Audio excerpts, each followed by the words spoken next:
Siamo in Vietnam, un tempo un campo di battaglia, oggi una delle economie più dinamiche del mondo. Giovane, veloce, lungimirante, dietro al brusio della modernità, il paese cela una storia profonda di sopravvivenza, ritorni e rinnovamento. Sapevo che c'erano molte opportunità. Sapevo che si trattava di un paese dinamico, energico e volevo farne parte.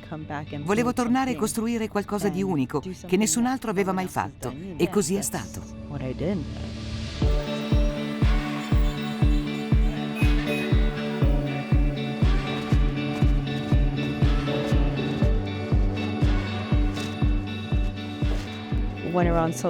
Quando lavoravo nella Silicon Valley ho raccolto $250.000 e ho pensato: questo mi basta per andare in Vietnam e imbarcarmi nella prossima avventura. Ero davvero nervosa all'idea di dire a mia madre che mi sarei trasferita in Vietnam. Così un giorno le ho detto: tra un paio di giorni vado in Vietnam. Lei ha risposto: ok, quando torni? Oh no, mi trasferisco in Vietnam. Cosa? Mi ha detto. Ho rischiato la mia vita per te, per farti vivere negli Stati Uniti e ora vuoi tornare? Se te ne vai non tornare più. È stato davvero drammatico. Don't come back. I was like, it's really dramatic. Esther Nguyen è nata e cresciuta in America, figlia di immigrati fuggiti dopo la caduta di Saigon per mano delle truppe nordvietnamite nel 1975. Oggi la sua ditta Pops, con 850 milioni di seguaci, è una potenza digitale dell'intrattenimento in Vietnam e nel sud-est asiatico. È parte di una generazione armata di esperienza ed educazione che funge da ponte tra innovazione locale e internazionale. C'è così tanto spirito imprenditoriale, c'è così tanta voglia di imparare, di crescere e di migliorare ogni giorno in Vietnam. E questo si riconduce all'ottimismo della cultura. La crescita tecnologica è il motore della crescita manifatturiera qui. E non parliamo di tecnologia di basso livello, al contrario. Penso alla ricerca e allo sviluppo dell'intelligenza artificiale, per esempio. AI research and development here.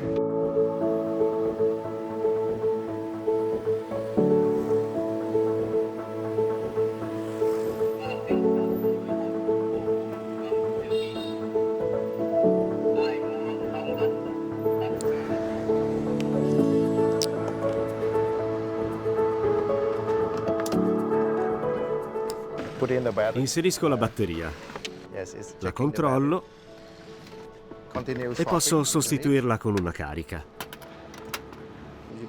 Sull'app puoi controllare la percentuale della batteria e qui puoi cercare la stazione di scambio e di ricarica più vicina.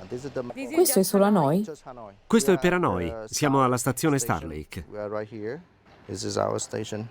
Quante stazioni di ricarica ci sono ad Hanoi? Ce ne sono 40.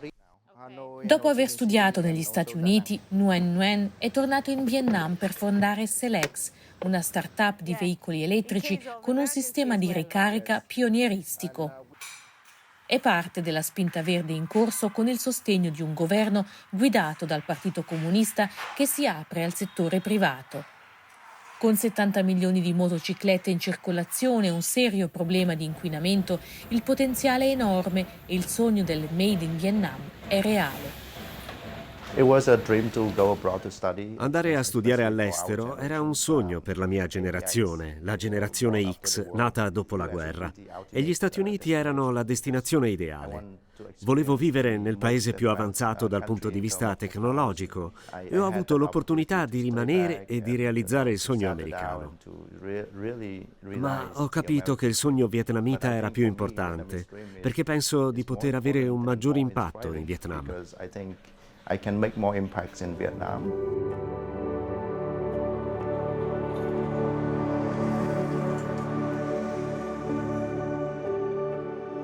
Il ponte che un tempo divideva il nord dal sud del Vietnam è promemoria della strada che il paese ha percorso dalla sua unificazione. Bombardato dagli americani nel 1967, è una meta turistica per alcuni, una terra di ricordi per altri.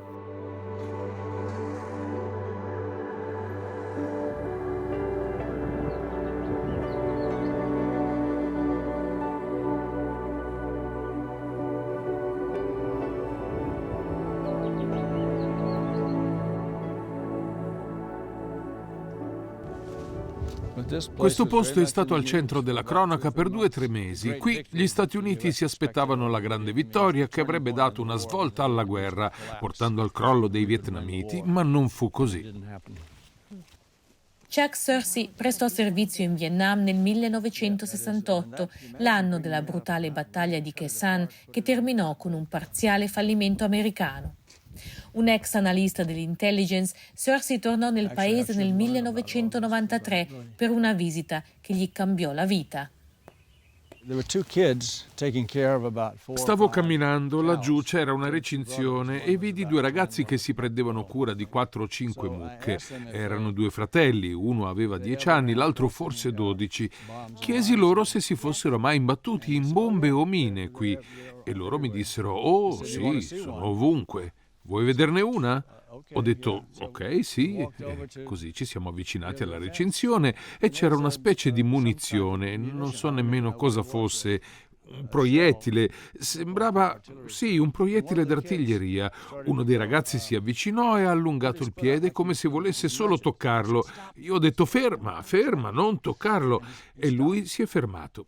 Quella fu la prima volta che capii che il Vietnam aveva potenzialmente un serio problema con gli ordigni inesplosi della guerra. Prima di allora non ci avevo mai nemmeno pensato.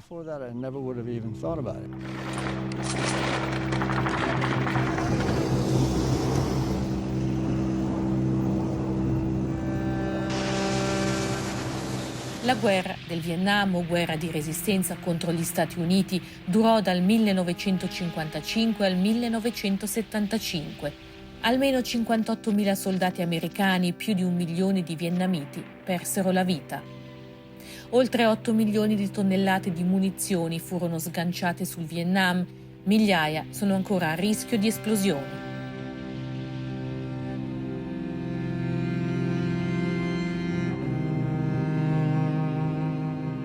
Nel 1995 Searcy decise di trasferirsi nel paese per rimediare agli errori del passato ed aiutare a rimuovere le bombe inesplose attraverso l'organizzazione Renew, nata nel 2001.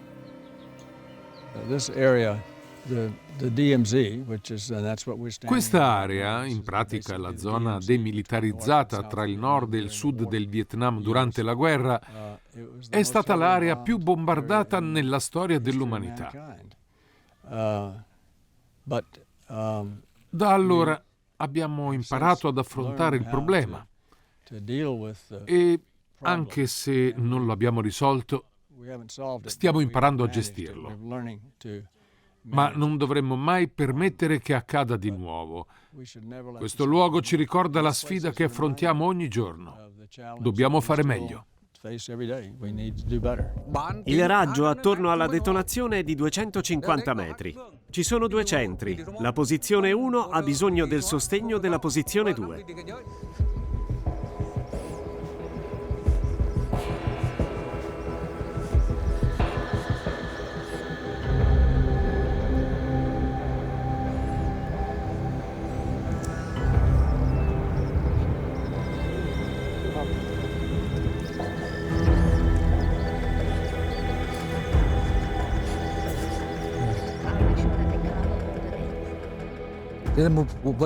Questo oggetto è una munizione a grappolo, contiene 85 grammi di esplosivo. È stato trovato stamattina alle 8:30. Quando gli sminatori confermano che si tratta di un esplosivo, devono segnalarlo immediatamente al caposquadra o al suo vice. Tutte le operazioni vengono interrotte e il caposquadra ispeziona l'oggetto, lo identifica e decide come distruggerlo in modo sicuro.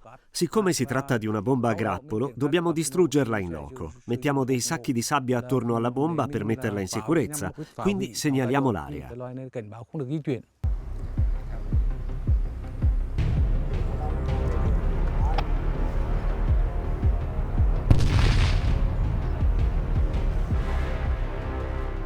Continua ad installare i fili.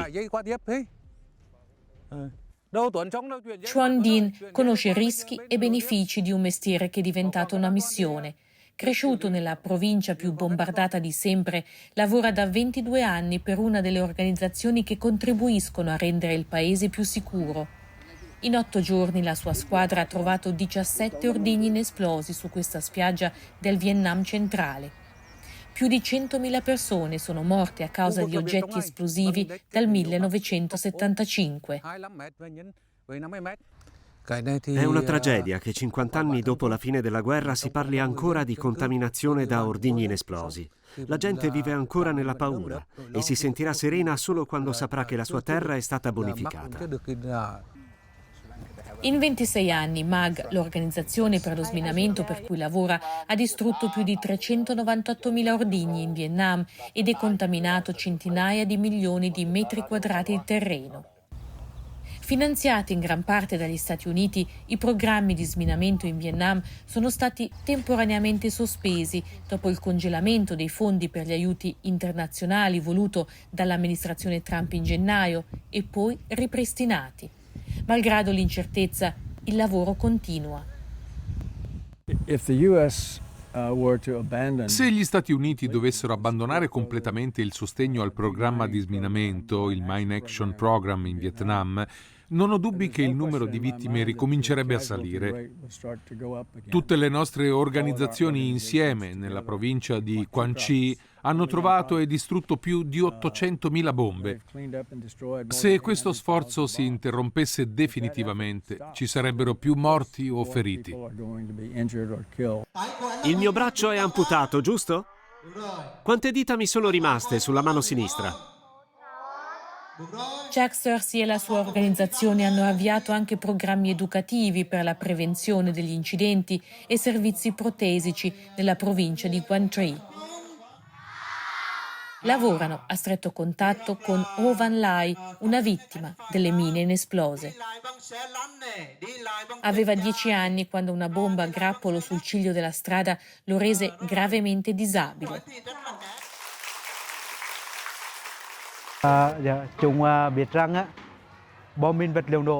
Dico sempre agli studenti, non potete andare a scuola, non potete giocare, non potete fare tante cose se siete vittime di una bomba. Ecco perché i bambini mi ascoltano con attenzione, ma le giovani generazioni sono più coscienti dei rischi rappresentati da oggetti esplosivi che possono sembrare giocattoli.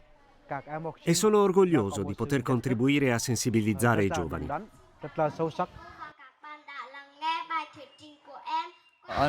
Purtroppo questo problema non scomparirà da un giorno all'altro e le prossime generazioni dovranno affrontarlo. Devono sapere come proteggersi, quindi è un investimento per il futuro.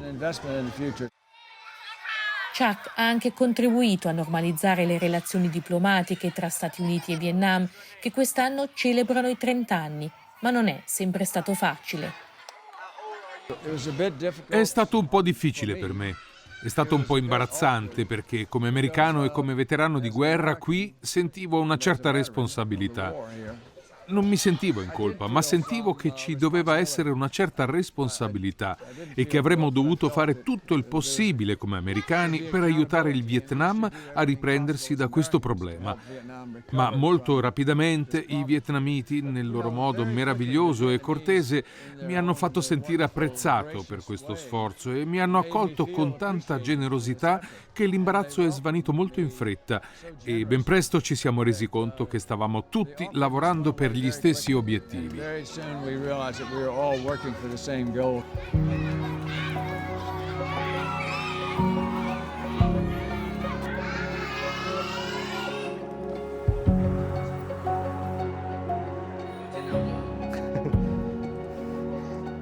Our families actually have uncles died in the war. Ho perso degli zii in guerra, quindi le ferite della guerra sono presenti nella mia famiglia.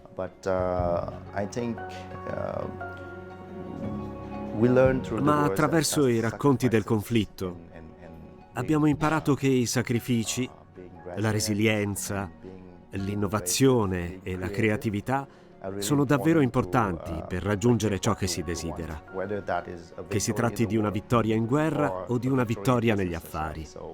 Questo è ciò che ho imparato dalla guerra.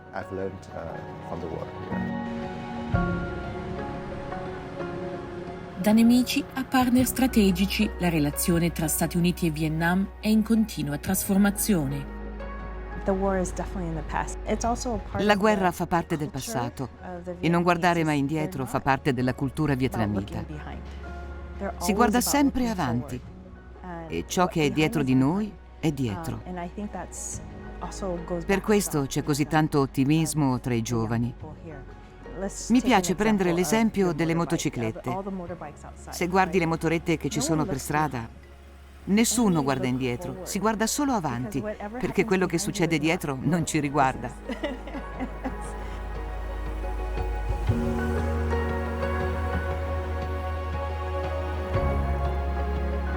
A 50 anni dalla fine della guerra, il Vietnam scrive un nuovo capitolo, plasmato dalla storia, ma guidato dalla speranza.